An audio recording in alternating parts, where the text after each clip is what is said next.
Alright, back again. Here's a video for the beginners. I know most of my videos don't go over anything as far as beginners are concerned. I kind of assume that everybody knows the basics anyways, but here's how I started and how I do it now for small amounts of plastic.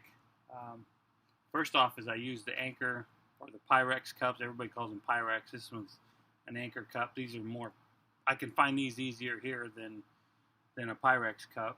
But I've got the 1 cup, the 2 cup, and the 4 cup. That's what I heat my plastic in. I use a microwave to heat it up and get it to where I want it. I really know my microwaves really well. So when I state times, that's only because that's my microwave working. I have a 1 cup of plastic here that I'm going to put in my microwave while we're doing this little review here, and I'm going to show you when it comes out that it's just basically set it and leave it alone, and it'll come out just fine. So I'm going to go ahead and put this in for 2 minutes right now, and we'll get back to it as soon as the timer goes off. So it's in there. The basic injector, this is a Bass Tackle 3-ounce injector. It's got a locking pin so the tip doesn't fall off when you don't want to. Comes with a silicone O-ring, really good high quality O-ring. Takes a lot of abuse before it needs to be replaced. Usually lube it with some, I've got some worm oil in a spray bottle. I just spray it down in there and keep it lubed up. Pretty basic, not much to it. It's real heavy walled. It take a lot of abuse. You can throw it around, and believe me, I have in my days. Stir sticks. People have asked me, what do I stir with? Why don't I use a screwdriver or a butter knife or whatever?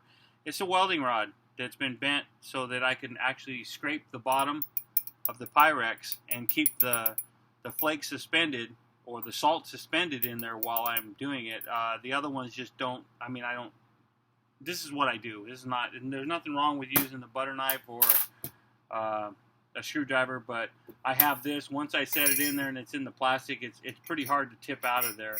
I find with a heavier thing, with a heavier screwdriver handle or a butter knife, it's awful heavy and it'll flip out of there easier. But that's just me. To measure temperature, I use an infrared gun.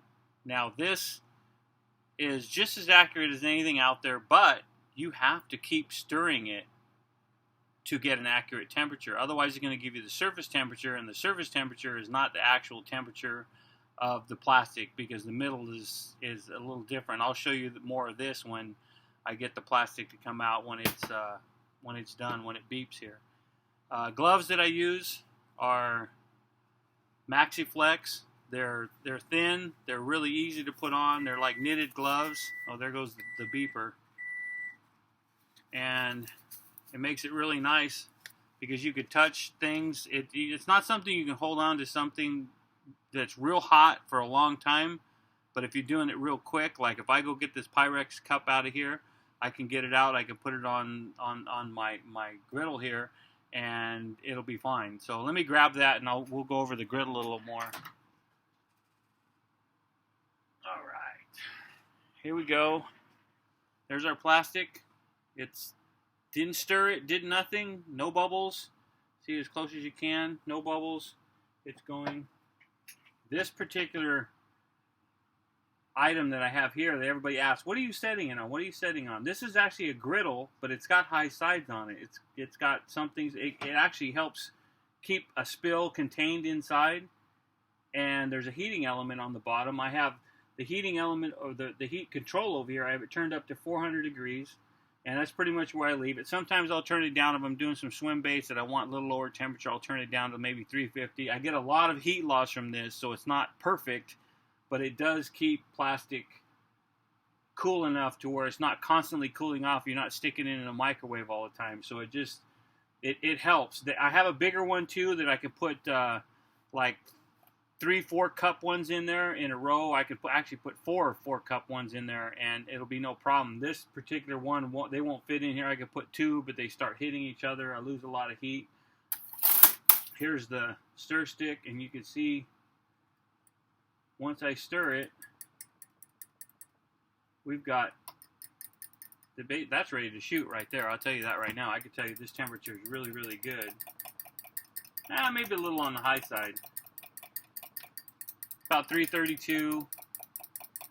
It's a little hot for me. I wouldn't normally do that, but if you're going to leave it set here for a while, in fact, I'll show you. We're going to leave it set here for a while. You'll see that the temperature drops and it levels out a little bit more. This is one that I've had over here. It's been on here for a long time, but you can see that the center is still molten, and it's not shootable, but it definitely didn't lose all of its heat. And what I'll do is I'll grab this one right now. I'll just stir it up. I'll stir it up a little bit. We'll stick it back in there for another. Maybe we'll try 30 seconds right now, and see how it does in there. See if we can get it back. I've got a button on there that's automatic 30 seconds. So colorant I use Lureworks. It's Spike It.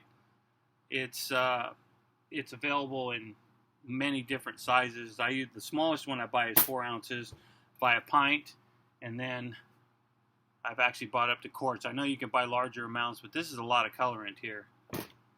Now there's 2 ways that I use to, let me grab that microwave. Okay, yeah, there we are. Let's stir it up a little bit, see where we're at. It's still kind of chunky. Stir it up a little bit, give it another 30 seconds, and we'll get back to it. All right. Give it another 30 seconds. There's 2 ways that I add this. You can do drops. In this small amount, I would do drops. I also have these CC cups, real cheap, like medicine cups. They have CC graduations on them.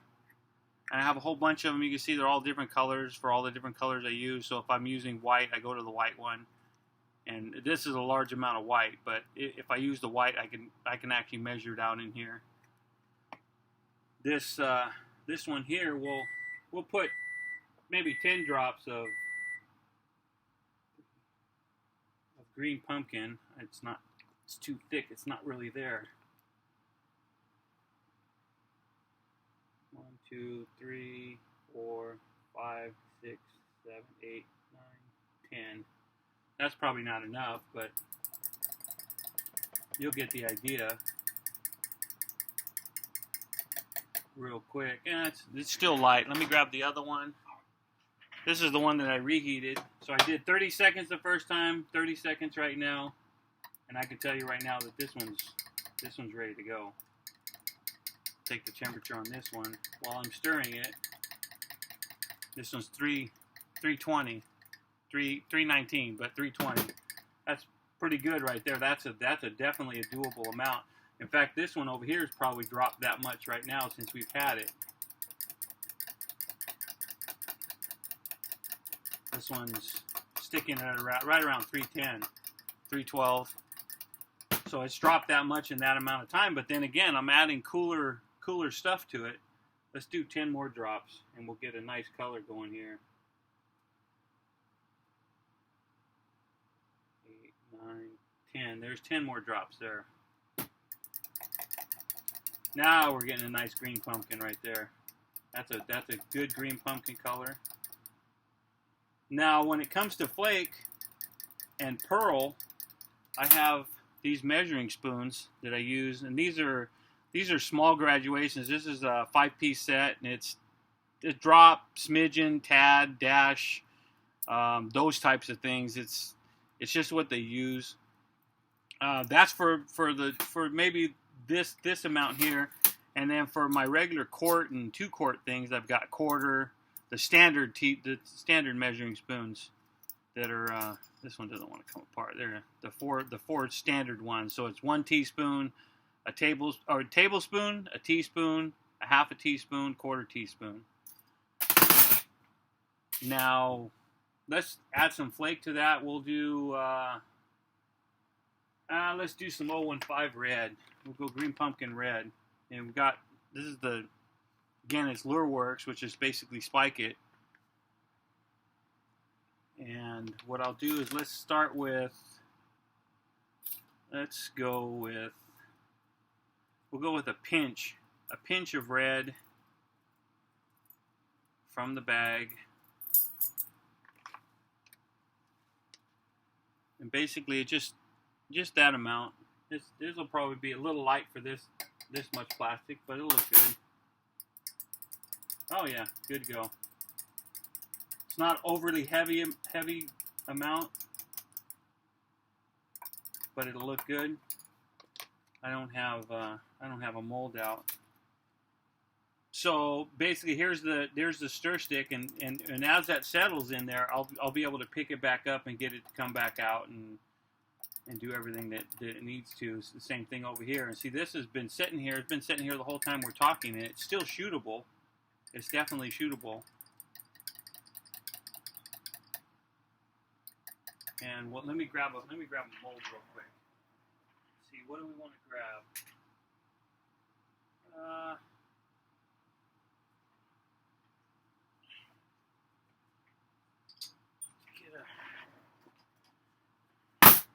We'll get a brush hog mold.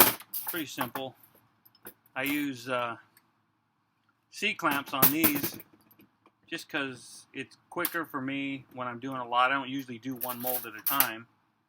But here's our injector, our 3-ounce bass tackle injector. I make sure nothing's in there. Clean. I'm going to go over here, suck it up, and shoot. And just hold pressure for a second. I could feel the pressure change. Stop. Make sure this is full. Put the rest back in here. Leave it right there. Give it a couple minutes. Meantime, because this injector is so cold, this is really quick. I would normally have another cut behind it so I can get rid of all of these. Basically put it back together, ready to go again. These I don't usually have around. They're out of the way.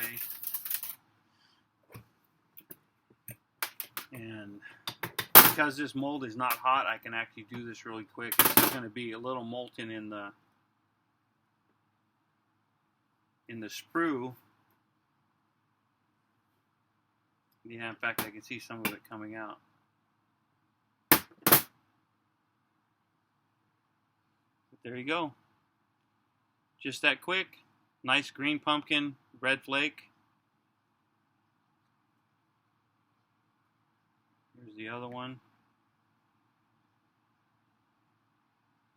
Nothing special, but those are the basics that I use. I wish there was more that I can tell you about that, but that's basically it. It's the colorant. You put it in by the drop when it's a small amount. I don't fuss with the plastic too much. I use Spike It's plastic too, or Lureworks plastic. It's the one I use is the Injectisol. It has air in it. It needs to be vacuumed out in order to have no bubbles. If you buy the Porosol, it's actually been vacuumed. As long as when you stir it, you're not introducing too much more air in it, it'll be just fine.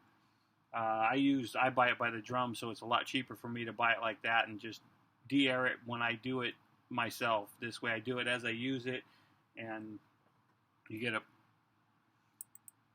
bubble-free plastic. Same thing with the color. You can see that there's some bubbles on the top, but they're very, very minimal, and it's usually because I introduced it to it. Those are the basics. I don't know what else to tell you. It seems to work good for me with the hot plate, because I'm sitting here talking and we're still talking, and this stuff is still definitely shootable. It's not too much. The baits are here and they're set up. They're good to go. Till next time, hopefully this helps people out. Thank you.